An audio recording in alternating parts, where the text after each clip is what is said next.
G'day guys and girls, Kieran French here, back with another live chats with friends. 2 in 1 week. You're probably going, whoa, what's this guy doing? Yes, I've got another person to chat to this week, someone pretty cool I've been watching for a long time, who has actually inspired me to get out and get involved around the Vic High Country and a lot more around that. All these chats are pretty much all the same. I'm trying to normalise mental health, chatting to people that want to chat and actually just get to know one another. And then we jump into some pretty cool normal questions. Hey dude, how are you? What got into, how you got into your niche? What got you into forward driving, whatever it could be, photography, videography, YouTube, whatever it is. Whoever I'm interviewing, I'm trying to bring the community together when it comes to forward driving, as that's where I'm predominantly based in my content. I just want to try and bring everyone who I have been watching across and asking how they are and what's been happening with them. It's been a pretty hectic year for us in Victoria and the last couple of years. I just wanted to see what kept them motivated, what kept them, pushing to their limits and still creating content and all that fun stuff. So I have a very cool one on tonight. His name is Tim, and not everyone does know him as Tim Bates. He does a lot of the Victoria High Country, and he does all his editing, videoing, everything you see by himself. I know I applaud someone that does that because it is very hectic and hard to create content all the time.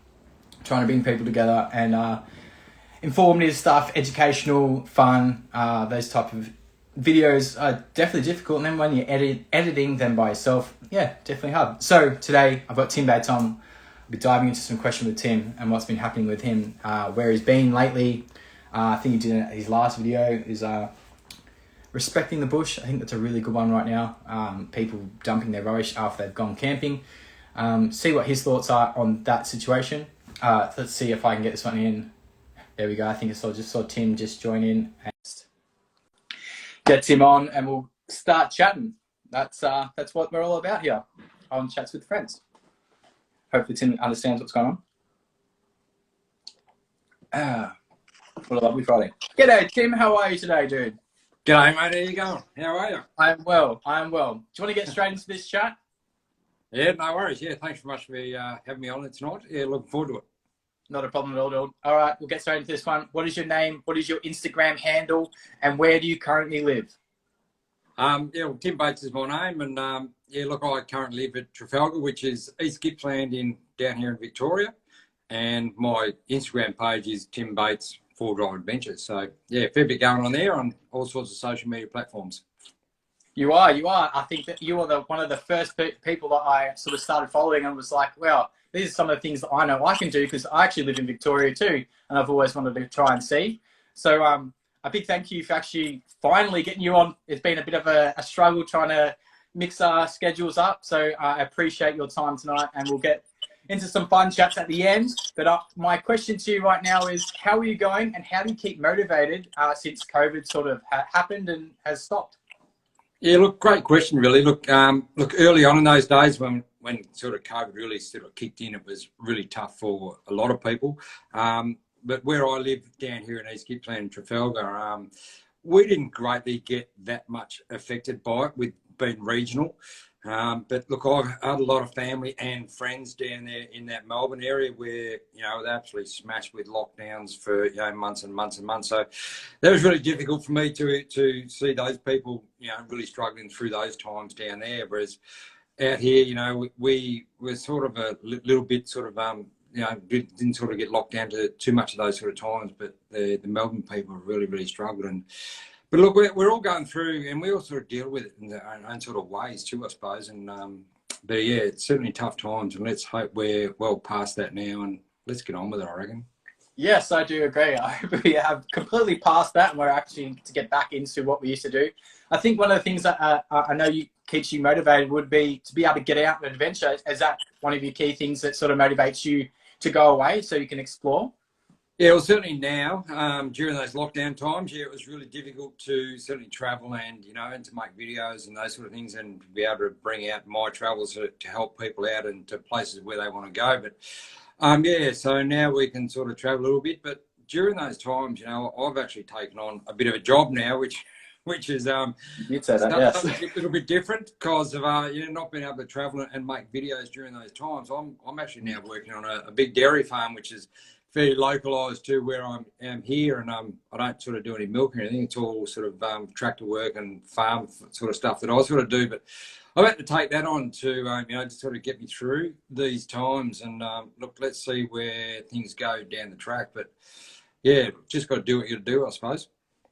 Yeah, definitely. It's one of those things you sort of got to bite the bullet and try and figure out what's going to be beneficial for you for the future, and try and keep yourself motivated and push through for that really hard time we had going on.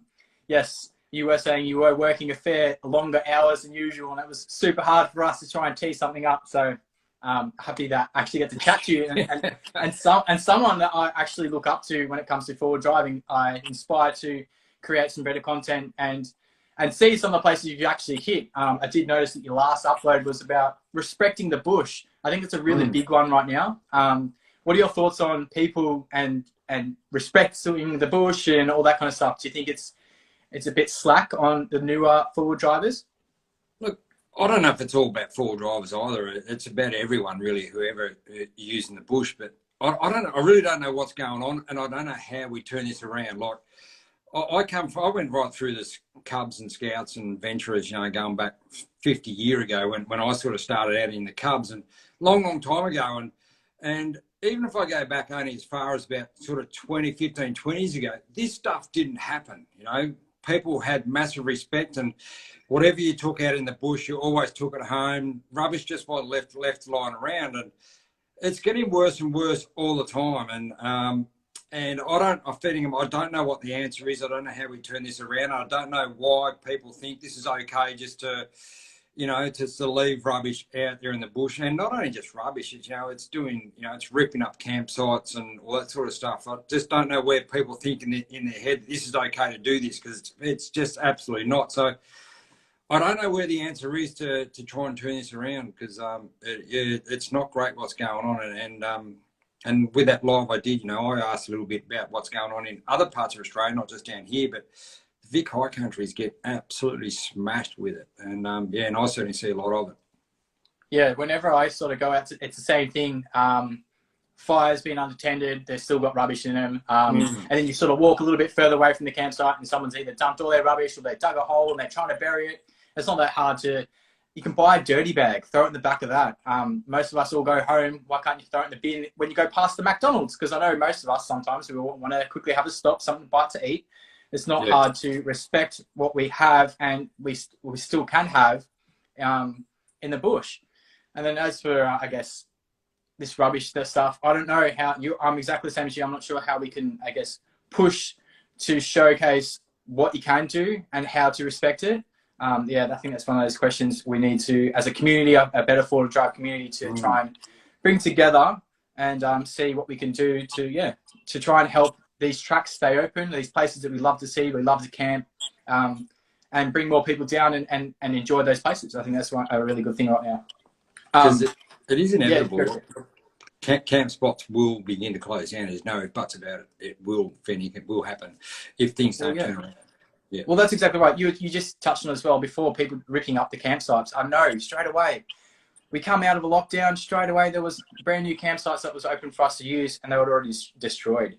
And they had to close them down again. And then that ruins it for us or whoever wants to go camping, or just not even forward driving, just to go away and enjoy the outdoor bush. They can't do it. And they don't have to have a forward drive. It could just be a normal everyday car that just want to go sit out underneath the stars. And that ruins it for everyone else. I know it's not everyone. I don't know. There's a lot of good people out there who do the right thing and say that and show, hey, this is what you should be doing. I think we should try and push more of that than, just destroying the bush and really ruining everything for everyone else. Absolutely, yeah. Answer is I don't know how we turn this around, but something has to be done. Yeah. I think I'll try and push as much as I can for all of the larger content creators within Australia. I want to try and make something better for everyone. Even if it's just a special bag that we all carry as one, that we can just tip out when we get close to a campsite that doesn't smell or doesn't leave residue. I don't know. It could be something like that. But I'll keep researching, try and find something out. And who knows, it could be something within the next couple months to the year and helps us all out. So then more tracks are opened up for all of us. And it keeps it respectful and clean for the next person coming down. Yeah, for sure. got a good one, a really good one for you. What actually got you into four-wheel driving? I was reading a couple of your blurbs or blogs. Yeah, do you want to explain what got you into four-wheel driving? Well, like I mentioned earlier on, I went through the Cubs and Scouts and Venturers back in 50 odd year ago when I started out, and so that's what gave me the passion for the bush.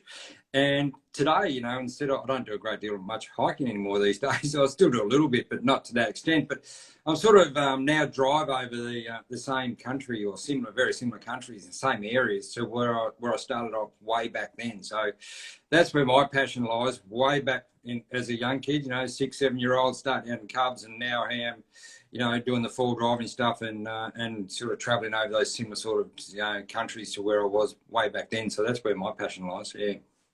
Awesome. Oh, that's awesome. It's sort of hard to try and get people to explain how they got into four-wheel driving or just adventuring, camping in general, because it's a very broad thing at the moment. There's a lot of hunting, obviously. There's hiking. There's four-wheel driving. There's lots of stuff. So yeah, to get a little bit a back insight and how you got into it, I think it's pretty cool. And actually having a chat to you, I know there's a lot of people that are commenting right now underneath our chats. They follow you, and you're doing an awesome job, an awesome thing, creating and I guess showcasing what we have pretty much in our backyard. And I know it's in your backyard, pretty close to you. It's a little bit further from me, but still, I would say it's in our backyard.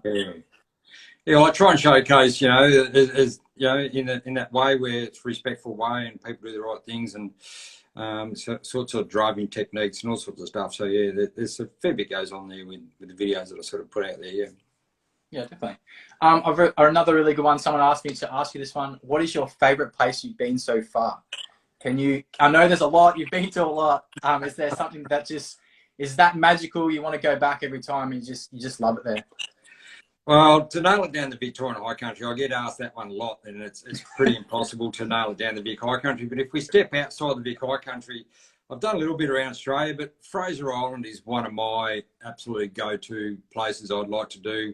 Again, I've been there 2 or 3 times now, and look, Fraser Island is absolutely an amazing place for those who haven't been there. But you've got to go up to the tip of Fraser Island, up the Sandy Cape, and absolute pristine country. So that's probably one of my go-to places for sure, I reckon, outside the Victorian High Country, because there's just too many places in the Vic High Country to try and nail down a favourite spot, because there's so many amazing places and places to camp and that sort of thing. Yeah, but yeah, Fraser Island's pretty special. Yes, that's one thing I need to tick off the list. I know it's coming up very soon. Got a couple more things I need to do to my patrol, my trailer, and I definitely would like to try and get out there soon than later. As for Victoria, you are right. There's so many different diversity tracks out there. I wouldn't know which one to pick either. It's definitely a hard one. Well, look, the Victoria country is massive. It's nearly 1 million hectares between time you talk about state forests and national alpine national parks. We're talking about nearly 1 million hectares. It's a massive, massive area to cover, and there's just so many tracks to try and do. And and how do you know what you're actually driving? That's the thing. To try and plan something if you come down for the first time. There's a lot of research got to go into it, because it's a beautiful place, but it can be very dangerous at the same time. Depending on what time of year you come down as well, you take all that sort of stuff, weather conditions and all that sort of thing. Yeah. Weather is a big factor for Melbourne, I would say.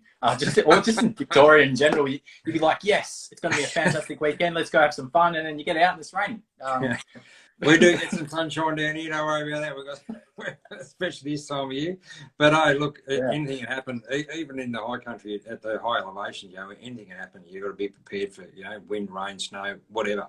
It can happen. Right. Absolutely. Exactly. Someone did say just then, I was just reading the chats, we do have a very magical place in Australia. I would agree. We've got such a massive, I guess it's a massive island, and we had so many little things that not everyone's sort of touched on. Yeah, we do have an awesome place, and we have an awesome place in our backyard. It's just how you want to get there. In the end, it could be hiking, riding, whatever it is. Yeah, pretty cool place, I would say. Yeah. I guess another one, why did you decide to buy a GU? Was that always the first car you ever bought? I'm assuming not, but. Well, I started out with a couple of D22 Navaras prior to that, from 2003 onwards. And then, my boys grew a bit bigger, and they were a bit uncomfortable in the back of the D22. So I wanted to step up to something a little bit bigger. And, Yeah, look, the GU patrol, and the patrol right through from GQ all the way through has had such a great reputation for, being a great full drive off road. So that's why I just stuck with the Nissan brand and gone now with the GU. And here I am, 2009. I bought that brand new and still got it, and it's just been absolutely fantastic. So yeah, I'll stick with the Mighty GU. It's a great full drive, that's for sure. Very good, very good. Yes, there'll be a lot of people saying no, not the patrol, but I'm a patrol person, so I agree with you. Definitely go with the patrol. Bit biased on that one. Plenty of room there. They're just a big, good, comfortable full drive. Really good. Exactly right. As for the GU, talking about the GU, what is your, I guess, favourite mod, or what is the best mod you think for a younger four driver coming into, I guess, the adventure scene should do? Look, I've got a couple of favourites. They're probably not something you'd probably start out with, but look, tyres and suspension is probably, if you're just starting out, is certainly a good way to go. But when you start talking reduction gears and front and rear diff locks, well, yeah, it's expensive. Pretty amazing couple of accessories they have, and it's amazing, how they work together. Yeah, really good. Yeah, reduction gears and front and rear diff locks. Yes, that's exactly right, and a good set of tread, 100%. I would agree with you. Yeah, I definitely think for someone that's getting into forward driving, maybe a set of tyres and some recovery gear. That's a good one. Yeah, tyres and suspension is probably the first two you want to have a look at. And yeah, look, recovery gear is all great, but you've got to know how to use it as well. And then yes, that's right. That's certainly a key. Is recovery gear, certainly got to know how to use it. Yes, I think when it comes to recovery gear, another good one everyone should know how to use is how to let their tyres down. A deflator, tyre deflator. That's a very... Yeah. I don't understand. A lot of people don't know how to use that, but it is one of those simple tools that we do need, and you definitely should have. A very funny one. So I would say. Yeah, on it, because so many people want to know how to use those tyre deflators. Yeah. All right, here's a good one for you as well. Now we're sort of coming out of the restrictions. Obviously, you're not as bad as you had them out there. Is there somewhere you would love to go right now, and where would it be in Australia? It doesn't have to be in Victoria. It could be anywhere in Australia. Is there a trip you're sort of planning to do or would like to do in the near future? Yeah, look, I'd like to see a lot more of Central Australia, up through Kakadu and those sort of places where, Simpson Desert, those sort of iconic places where I'd like to go. I did Cape York once before, and I've got a score to settle with Cape York, so I've really got to try to get back there at some stage. Yeah, so Cape York is certainly up there on the list as well. Yeah, awesome. That's really good. When you sort of do go forward driving and venturing yourself, do you always, I guess, stop and bump into people and have a chat? Or are you one of those people that sort of just mosey on through and if anyone sort of stops you, you'll chat? Is that how you sort of go about your driving? Always keen for a chat. Good. Whether it's whether it's out in the tracks or around camp, and always keen to hear people's stories. It's really keen to hear that and see where they've been and see where they're going. They might be after some advice and that sort of stuff. So always keen for a chat. There's no doubt about that. Yeah, really yes, I definitely agree with you. A good chat and maybe a cheeky beer beside the car is always good, just to unwind. Yeah, always good for a nice couple of cold ones around the fire at the end of the day after a big day at the tracks, and sit around with your mates and have a few yarns and a few cold ones. Yeah, good way to finish a day off. Yeah, definitely. In the next couple of coming weeks, do you have any smaller trips planned or anything that you're sort of producing? Because I know you did. I was reading some of your stuff. You do everything yourself, or you're videoing, you're editing. Is there anything sort of coming up in the next coming weeks? I'm looking to go to the Grampians in the next couple of weeks. Haven't been in Grampians for a number of years, so I want to go and check out the Grampians and see what's going on over there. I do everything myself and film, edit the whole shoot match and feeding. It's a truckload of work, but it's great to see the end results. That's for sure. Yeah, definitely. With your editing, how did you sort of get into that? Because I know it's a funny business trying to sit on the computer and try and edit as much as you can. Did you struggle the first time when you were editing yourself, or did you learn? How did you learn? Well, I learned a lot from the Forward of Action days.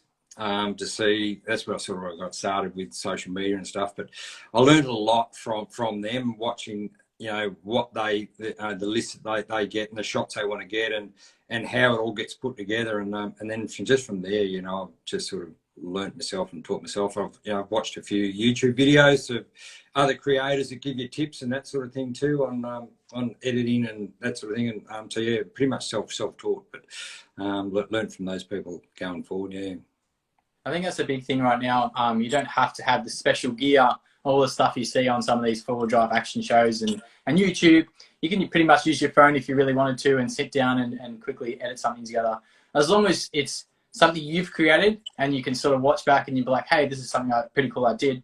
That's why I started. It was never about me becoming some massive YouTuber. It was something I could watch back when I was older and showcase to my kids or my friends or my family and say, hey, this is what we did. Instead of trying to explain a photo, because it's very difficult to explain to someone what we did and they get a different image in their head. So yeah, editing, fun stuff, don't you think? Well, I mean, I'm not using any fancy programs. I just still use little old iMovie. That's good. It's just a free program that comes to the Apple Gear. I just use that, and some of the video guys that I've worked for over time, they've asked me, what editing program are you using? And I tell them I'm using iMovie, and they go, really? Yeah, so you don't have to go and spend a lot of money on editing programs. That can cost you quite a lot of money, and good old little iMovie. All my videos are done on that, and it works an absolute treat. They do, and you've got a fantastic following behind your YouTube and obviously your Instagram page, and I think that sort of shows everyone what you can do. You don't have to have all this fancy gear. You can, if you really want to start getting into it, now's the time to do it. You've got plenty of opportunities to try and go out there and showcase what's out there. And you are a prime example of what we can do. Yeah, look, just get a few cameras, a few GoPros, and you just got to be creative, on where you place, camera placement, all that sort of stuff. And as long as you're creative, you can make some pretty amazing stuff by the time you stitch it all together. Yeah, definitely. What else? I had a heap of questions, and it's just really good to have you on. Like I said, it's been a sort of a struggle to try and tee up time. It has been, yeah. Because you have been working.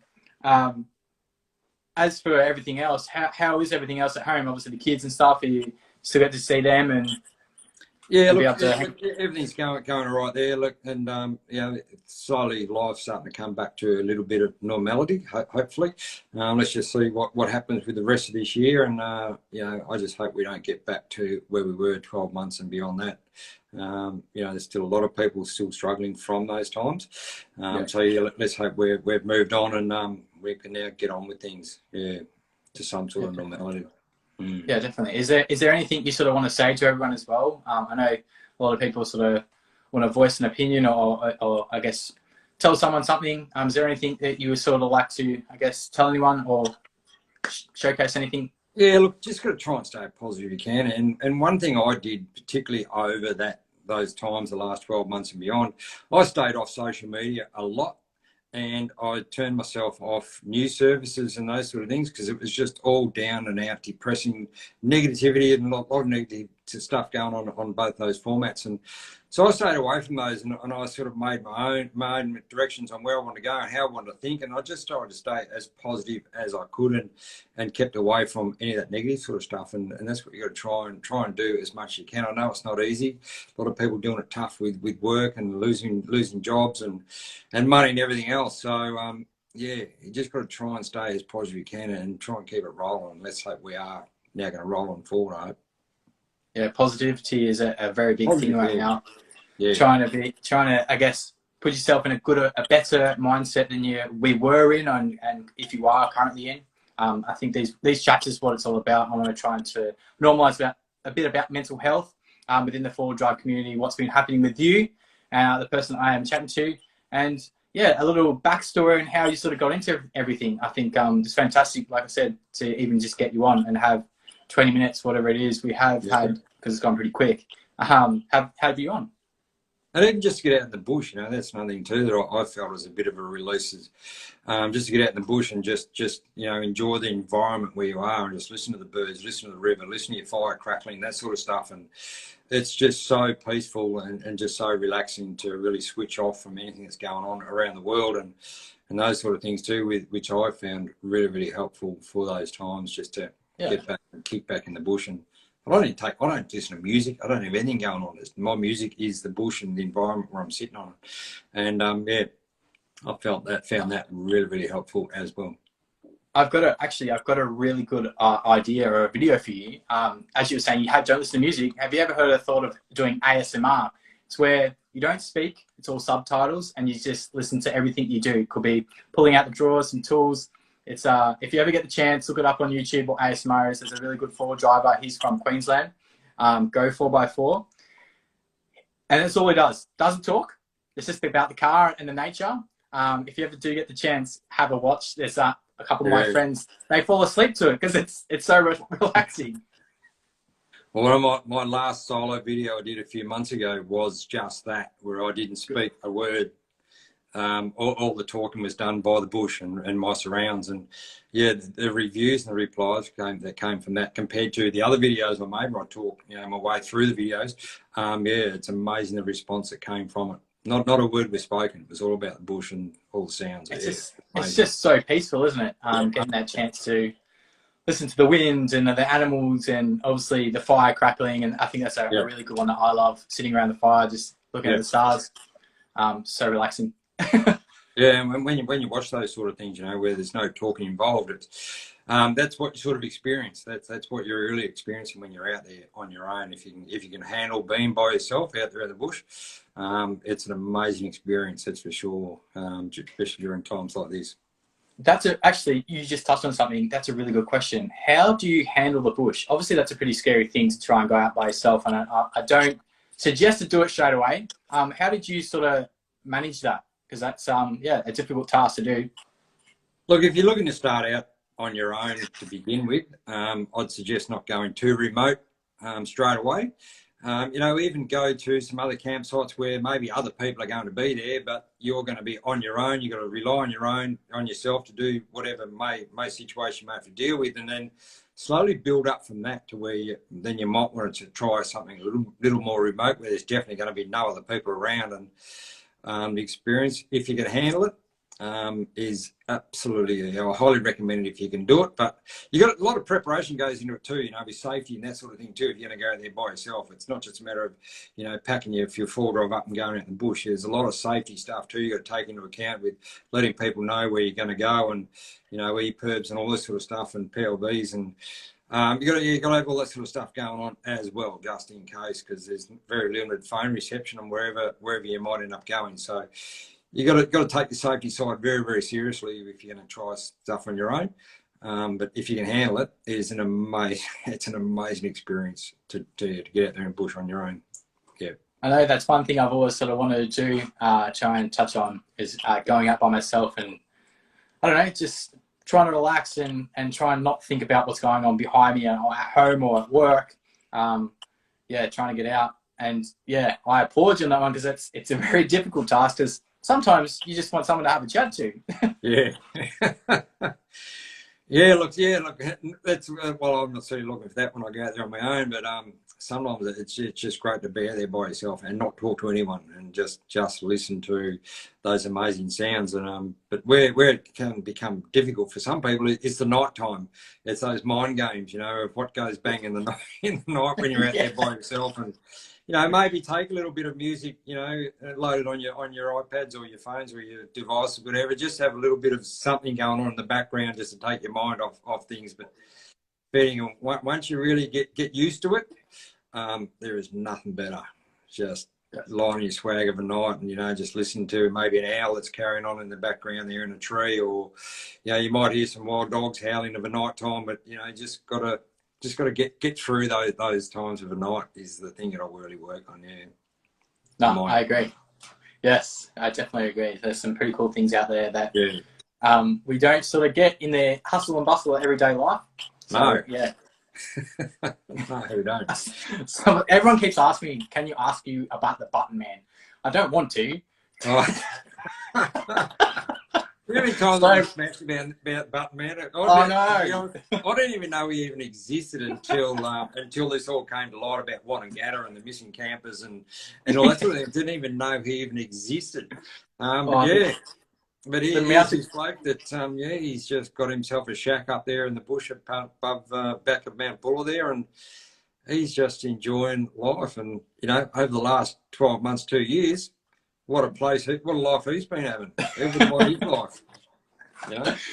No, the amount of people have asked me to ask you that question, I so wanted to avoid it, but I had to say it. Someone else just posted it up just then. Yeah, look, you know, a few locals that sort of know of him. Apparently he's just an older bloke who just loves being out there on his own out in the bush, and so that's what he does, you know. So yeah, that's his life. Someone just commented. Not for everyone, that's for sure. Yeah, someone just commented then you should go out and try and interview him. We might just leave him alone. Yeah, well, he was sort of fair bit in the light there with all the stuff that was going down in Wanagata just recently, but I'm glad that's been sorted out too. But yeah. Yes, we'll leave that one to someone else to do. Yep, definitely. Oh my. Anyway. Well, look, it's actually been. I can't believe it's gone. Half an hour's already gone. It's been pretty quick, and I applaud the time that you've actually been able to spend with me this afternoon, this evening. I appreciate it, and trying to tee up, just having a quick chat. Yeah, it's been actually really nice to put a face to the person I watch behind YouTube and actually have a chat to you. No, greatly appreciate you making the contact, and yeah, we're finally been able to work it out after we've been trying to do it for a few weeks now, and yeah, it's been great chat, and it's a great cause what you're doing here, and yeah, greatly appreciate it, absolutely. Hopefully, in the near future, if I do head out to the Vic High Country, I do bump into you, and we can actually have a beer around the fire and actually just sit there and just talk. That'd be really nice. Welcome around my campfire anytime, mate. Awesome, sounds good. Well, yeah. Yeah, well, no I'll leave it at this one. You have a nice evening, and I'll see you around. No worries. Thanks very much. So appreciate it, guys. Thanks very much. Greatly appreciate it. Thanks very much.